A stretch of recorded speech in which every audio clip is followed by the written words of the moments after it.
তিনি বেশ কিছু তথ্য আমরা পেলাম তার মাধ্যমে।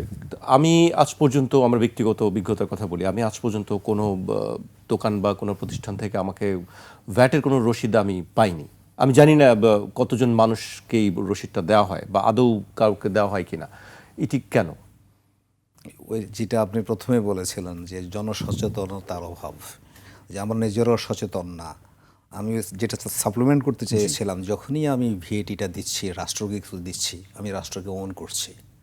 যখন আমি রাষ্ট্রকে ওন করছি, তখন কিন্তু রাষ্ট্র থেকে আমি আমার লেজিটিমেট যে ইয়েগুলো, রাইটসগুলো, সেগুলো এনফোর্স করার জন্য আমি কিন্তু রাষ্ট্রকে বলতে পারি।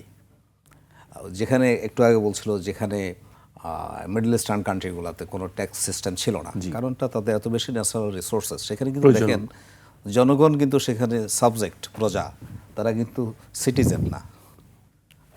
প্রজা এবং নাগরিকের মধ্যে একটা বিশাল পার্থক্য আছে। তা আমি মনে করি ভ্যাট দিয়ে আমরা কিন্তু নাগরিক হতে পারি, আমরা কর পরিশোধ করে নাগরিক হতে পারি, রাষ্ট্রকে বাধ্য করতে পারি যে আমার ন্যায়সঙ্গত যে অধিকারগুলো আছে সেগুলো নিশ্চিত করার জন্য। তো নতুন এবং ফিরে আসা গ্রাহকদের জন্য নগদে চলছে ক্যাশব্যাক সহ প্রতিদিন হাজারো উপহার জেতার সুযোগ। হবে আশা আর ফেরা, সারপ্রাইজ সেরা।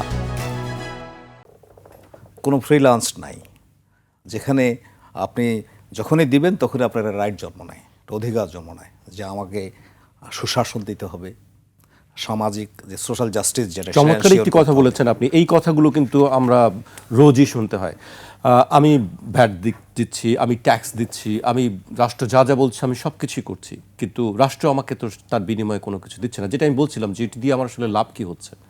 লাভ হচ্ছে আমরা হয়তো সরাসরি ওভাবে পাচ্ছি না। যে আপনি একটু চিন্তা করুন যে আজকে ঢাকা চিটাগং যে চট্টগ্রাম মহাসড়কে যতগুলো গাড়ি চলে, আজকে থেকে 40 বা 50 বছর আগে রাস্তা যেই উইথ ছিল, প্রশস্ততা, সে উইথ যদি বজায় থাকতো, আমরা যদি হাজার হাজার কোটি টাকা যদি আমরা অবকাঠামো উন্নয়নে ব্যবহার না করতাম, তাহলে কি আমি ঢাকা থেকে চিটাগংয়ে বাই রোড যেতে পারতাম? আমার মনে হয় এটা অসম্ভব ছিল, এবং আমরা সবাই কিন্তু বাই আর যেতেও পারবো না। সো জনগণও কিন্তু রাষ্ট্রকে অনেক দিয়েছে। এই জনগণই তো, এই টাকা তো জনগণের টাকা। সেটাই বলছি, জনগণ বলছে আমি দিচ্ছি, এবং এই যে সুবিধাটা পাচ্ছে, যেখানে আগে আরো আমার সুবিধা চাই, হ্যাঁ সেটাই, এটা তো এন্ডলেস। হ্যাঁ অবশ্যই আমরা সেই জনকল্যাণমূলক রাষ্ট্র, যেটা ওয়েলফেয়ার স্টেট, মৌলিক যে চাহিদাগুলো মানুষের, সেজন্য আমাদের যারা হু আর মোস্ট অ্যাবল, তারা যেন বেশি করে ট্যাক্স দেয়। যেমন আমাদের ভিএটিটা কি, এটা হলো অ্যাড ভ্যালোরেম। হ্যাঁ, ধরেন কেউ একজন একটা 500 টাকার শার্ট কিনলো, যদি এখন 15% আর টার্গেট বেস এখানে কম রেট, হ্যাঁ সেটা নিয়ে অন্য বিতর্ক হতে পারে। উনি যদি স্ট্যান্ডার্ড রেটটা হয়, ইউনিক রেট হয়, তাহলে গত 75 টাকা হবে। আবার একটা শার্টের দাম, যিনি ধনী মানুষ তিনি 10,000 টাকা দামের একটা শার্ট কিনতে পারেন, তাহলে তাকে দিতে হবে 1,500 টাকা।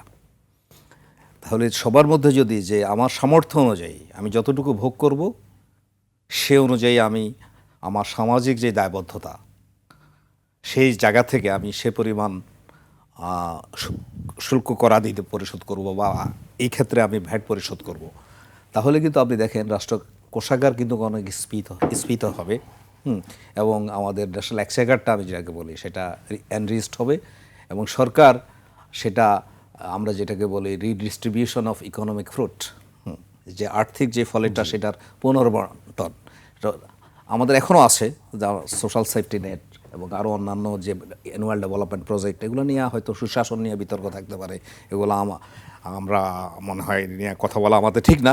হ্যাঁ, কিন্তু আমাদের তো এটা আরও বাড়াতে হবে। সেফটি নেটটাকে আরও যদি আমি প্রশস্ত করতে, আমি এটা প্রসারিত করতে পারি, তাহলে অধিক বেশি লোক লাভবান হবে, এবং এটা দেখে অন্যরাও কিন্তু করপ্রদানে উদ্বুদ্ধ হবে। আমাদের যে সমস্যাটা, যে আমাদের আসলে একটু মাইন্ডসেটের পরিবর্তন হওয়া দরকার।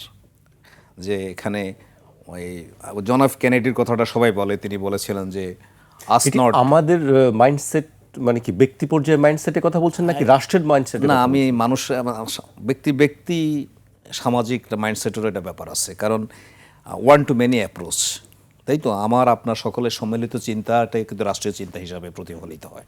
সব ক্ষেত্রে কি হয়? সব ক্ষেত্রে হয়তো হয় না, অনেক ক্ষেত্রে হয়। তো আমাদের আরও সচেতনতা দরকার। এবং আরেকটা জিনিস যেটা, যে আপনি যেটা বলেছেন যে আমার যে টাকাটা দিচ্ছি সেটা যথাযথভাবে জমা হচ্ছে কি না, সেটা যদি আমি এনশিওর করতে পারি, আশ্বস্ত করতে পারি, এবং তারপরে সেটা যথাযথভাবে খরচ হচ্ছে কিনা সেটা যদি আশ্বস্ত করতে পারি, তাহলে আমি নিশ্চিত যে মানুষের স্বতঃস্ফূর্তভাবে এই বিভিন্ন ধরনের ট্যাক্স পরিশোধ করার ইয়েটা ভলান্টারি যে কমপ্লায়েন্সটা, এটার লেভেলটা অবশ্যই বাড়বে।